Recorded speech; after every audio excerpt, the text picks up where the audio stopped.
meus queridos alunos e queridas alunas.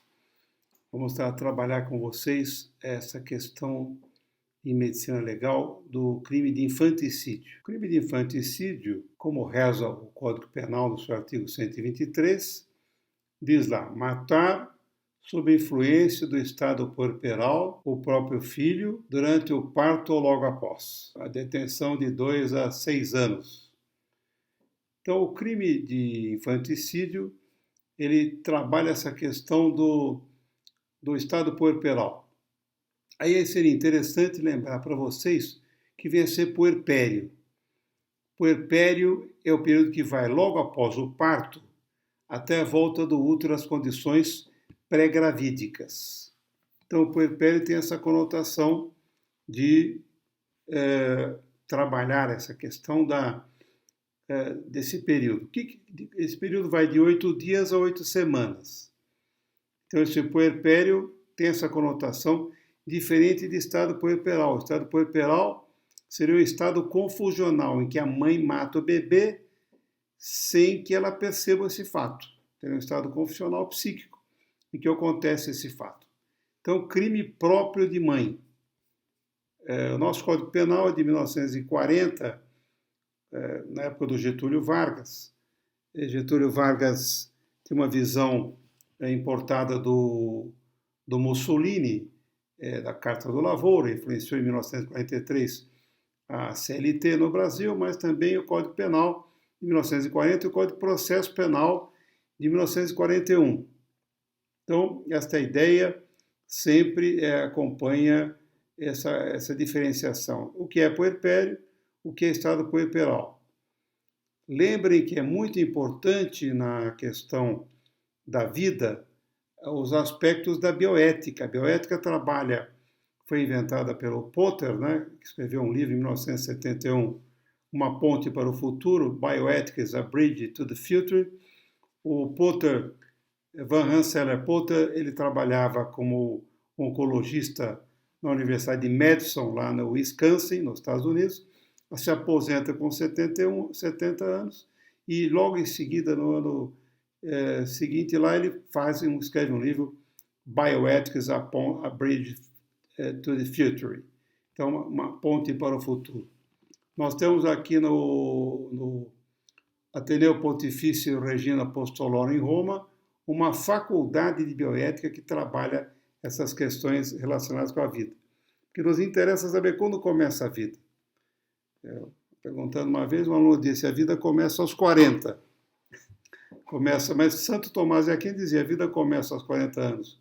Para a mulher, aliás, para o homem, aos 40 dias após a fecundação para o homem e aos 80 para a mulher.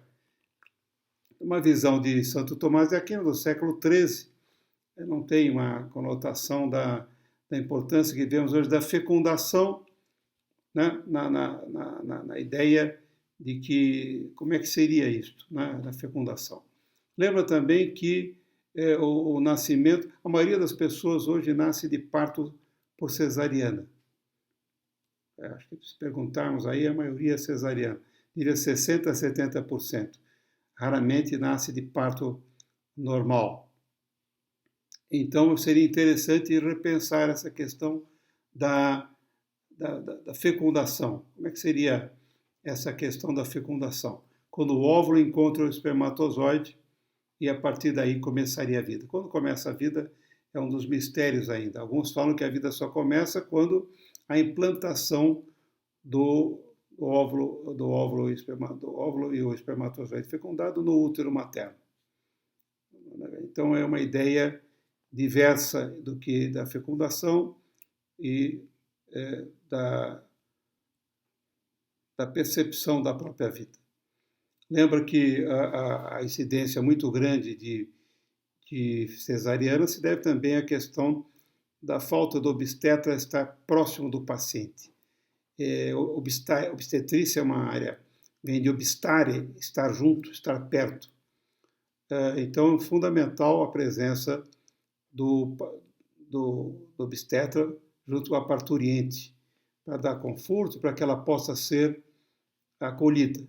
Então nós temos uma fecundação, o espermatozoide vem contra o óvulo, esses migram e há então um implante na parede uterina. Quer dizer, quando não há essa ideia de grudar na parede, alguns defendem que não seria propriamente uma fecundação com resultados. Então, mas isso não tem sentido, porque muitos defendem a visão de que o ser humano começa da fecundação.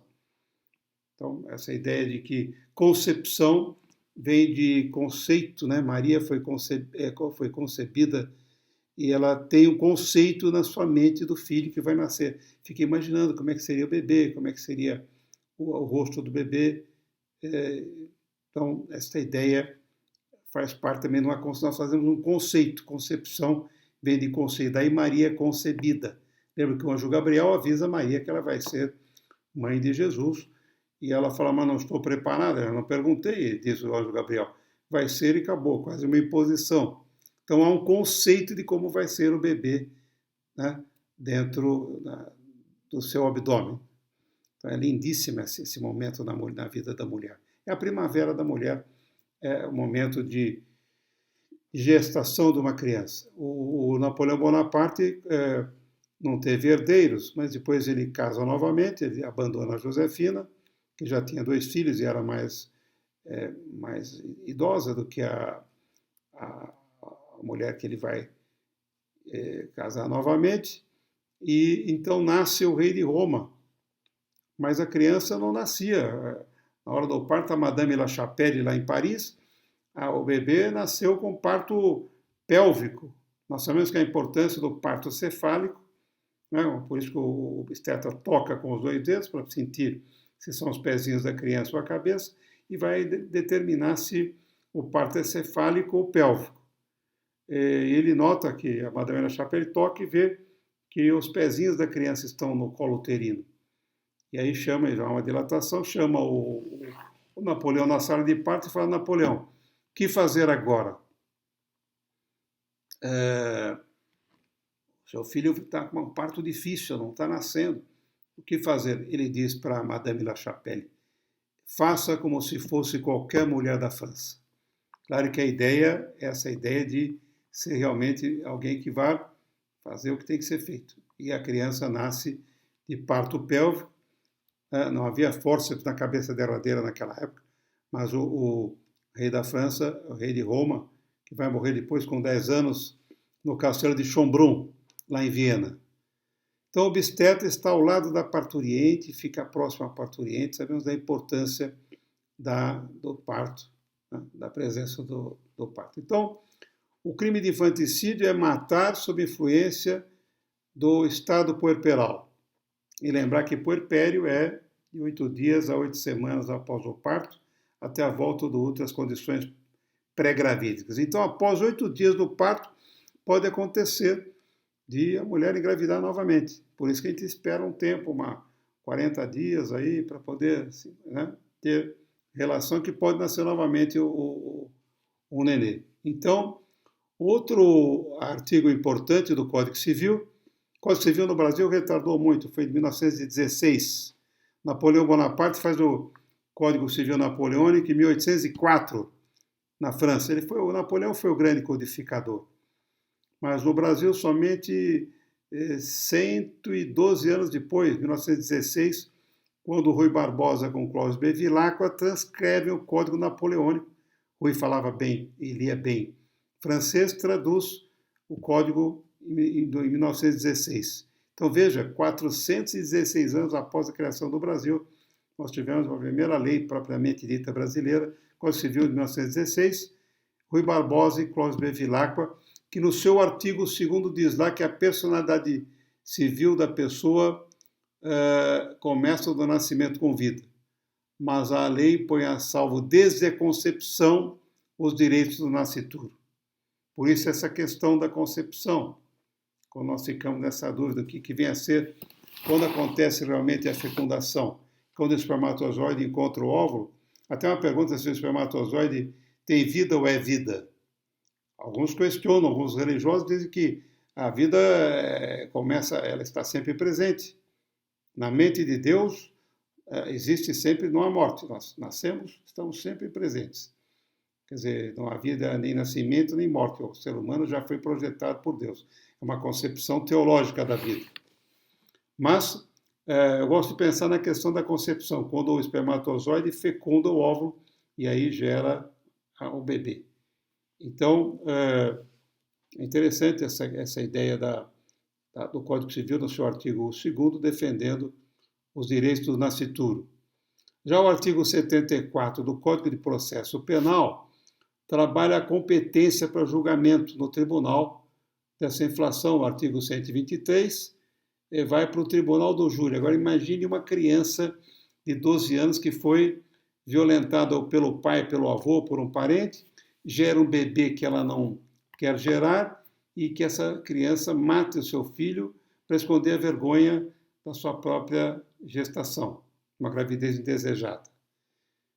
Muito complexo esse crime de infanticídio.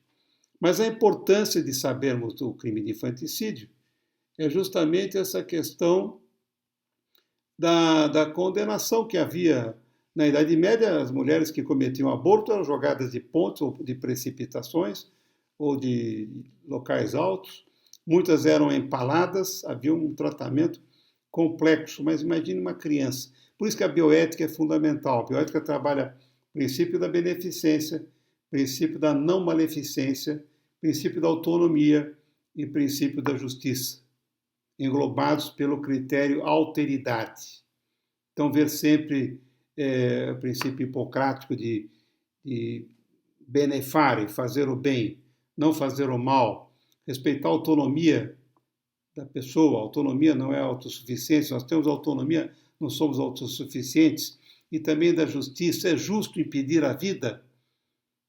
A vida é uma coisa tão fantástica, como é que você impede a existência da vida? Dom dado por Deus. Então, é uma questão que envolve também aspectos aí muito mais complexos. Porque se essa criança foi concebida com amor, se houve realmente desejo da mãe de ter o bebê, se ela foi preparada, se ela teve afeto do marido. A autópsia de um bebê que é morto nos crimes de infanticídio é a cruz do perito. Imagina você pegar um bebezinho e fazer a autópsia de um bebê para saber o quê? Como que então eu identifico a possibilidade de vida ou não? Como é que eu sei que houve vida ou não houve vida? Então aí, lembrar que a cesárea foi feita pela primeira vez por Jacob Nuffer, na Suíça. Não foi cesariana, César não nasceu de cesariana, já que em Roma era proibido cesariana de mulheres vivas, só podia fazer cesariana de mulher morta, e a mãe de César viveu com ele no palácio um bom tempo. Então, a primeira cesárea feita no ano 1500 pelo Jacob Nuffer, a mulher dele estava dando, não nascia o bebê, ele era veterinário, castrador de porcas, e ele acaba fazendo a cesárea da mulher e nascendo o bebê. Depois tiveram outro filho. Lembra que a incisão feita na cesárea geralmente é feita uma incisão não mediana, mas suprapúbica, para a mulher poder usar o biquíni depois, feita a chamada de Fanny Steele, obstetra alemão, que nasceu em 1862 e faleceu em 1909. Então, Fanny Steele. E o que é importante em crime de infanticídio para a medicina legal são as provas de vida extrauterina. A palavra a docimasia. O que vem a ser docimasia? É uma palavra grega, vem do grego dokimos, eu provo. Provo o quê? Que houve vida, né, que o bebê nasceu e foi morto depois. Como é que eu faço essas provas? Existem mais de 50 provas de docimasias, a diafragmática, a docimasia digestiva, pulmonar, mas nos interessa agora, nesse contexto, a docimasia hidrostática pulmonar de Galeno. Então, como que o Galeno, que era um médico que nasceu em Pérgamo, na atual Turquia, mas na época era Império Romano, lembra que o útero é a primeira sala de aula. O útero interessante essa palavra, útero vem do grego ísteros, que quer dizer mistério.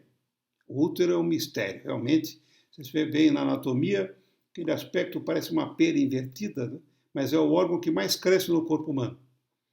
O órgão que mais cresce e volta ao normal é o útero.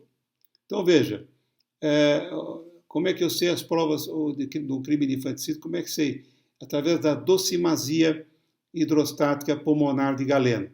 Alguns livros chamam de docimásia, mas é uma palavra, conversando com alguns etimologistas aí, falam que a palavra não tem acento. É como biópsia, não tem acento, seria biopsia, autopsia. Mas é tão complexa essa língua. A língua que tem 450 mil verbetes. Tupi são 2.500 palavras mais fáceis de serem usadas. Mas a língua portuguesa é riquíssima. Miguel de Cervantes dizia que o português é o espanhol adocicado. É uma língua, mas é complexa. Então, docimasia hidrostática pulmonar de Galeno. Docimasia vem do grego dokimos, eu provo que houve vida extrauterina. Quer dizer, o bebê nasceu com vida. Galeno nasce em Pérgamo, nasceu em 129, morreu em 199. Então, na primeira fase, como é que eu faço? Pego um vasilhame com água, vocês vão ter esse material, vão me acompanhar aí no texto, através dos slides do PowerPoint, e vocês podem perceber que ele vai colocar no vasilhame com água, em bloco o sistema respiratório, primeira fase. Pulmões, traqueia, laringe, língua, timo e coração. Coloca na água, nesse vasilhame com água. Se flutuar ou ficar a meia água, a docimasia hidrostática pulmonar de Galeno é positiva. Se afundar, ela é negativa. Aí eu passo por uma segunda fase. Na segunda fase, separa-se os pulmões pelo hilo pulmonar das demais vísceras dentro da água, separa e se esse pulmão flutuar ou ficar a meia água, a docimasia hidrostática pulmonar de Galeno é positiva. Se afundar esse pulmão, ela é negativa, eu passo para uma terceira fase. Aí nessa terceira fase, vai ser cortado no interior do líquido, com uma tesoura, os vários fragmentozinhos de pulmão que estão ali, vão ser cortados dentro do vasilhame do recipiente com água, e se eles flutuarem ou ficarem meia água é positiva, se afundarem é negativa. E pegam depois essa última fase, a quarta e última fase da docimasia hidrostática pulmonar de Galeno. Hidrostática é água parada, estática, água docimasia hidrostática pulmonar de Galeno, usa o seu pulmão. Então se coloca nesse vasilhame e na quarta fase o médico vai apertar, o patologista ou o médico legista vai apertar com os dedos na parede do vaso. Se sair bolhas de ar, é sinal que houve respiração. Agora, há casos que a mãe mata o bebê e, como aconteceu, um caso que a mãe matou o bebê e cortou a cabeça da criança e só tinha a cabeça, queimou o resto do corpo. Então eu posso fazer docimasia de outra maneira, timpânica, fazer a docimasia timpânica. Mas é complexo você sempre fazer as provas de vida extrauterina. Então, lembrar que nos interessa a docimasia hidrostática pulmonar de Galeno, as 4 fases. Tá certo? Lembrar que o infanticídio é um crime. Há um livro da professora chamada Direito Penal Ilustrado, da Denise Saraiva, em que ela mostra as figurinhas, né, para vocês. Eu mandei para vocês aí alguma questão do próprio infanticídio, se tem culposo ou não, mas nós vamos, concurso de agentes, vamos deixar isso para revermos depois essa questão. A docimasia ótica de Bolshoi, quando você abre o tórax e observa ali os pulmões já estufados, com a presença de ar dentro dos alvéolos. Então, docimasia histológica de Baltazar, quando eu pego o corte histológico do tecido pulmonar, coloca no microscópio e vê que os alvéolos receberam ar. Essa é uma prova mais contundente, o histológico de Baltazar. Tá certo? Então, existe uma quantidade enorme de docimasias, mas vamos ficar na docimasia hidrostática pulmonar de Galeno. Eu enumerei as várias docimasias aí para vocês. Vocês receberão esse material depois. Claro que existem também as chamadas tristezas do parto. A parturiente, após dar à luz ao bebê, fica triste. Como vocês estão terminando, quando terminarem a faculdade, vão ficar tristes, vão ficar com saudades da faculdade, do tempo que estão com os colegas, porque não é somente a aula em si, é a socialização que ajuda o ser humano a viver. O ser humano é um ser gregário, necessita estar sempre presente com os amigos, com os colegas. Há uma riqueza maior também nisto. A riqueza não é somente uma riqueza material, a riqueza natural, disse Santo Tomás de Aquino, que existem dois tipos de riqueza. A riqueza material, riqueza natural, e a riqueza artificial.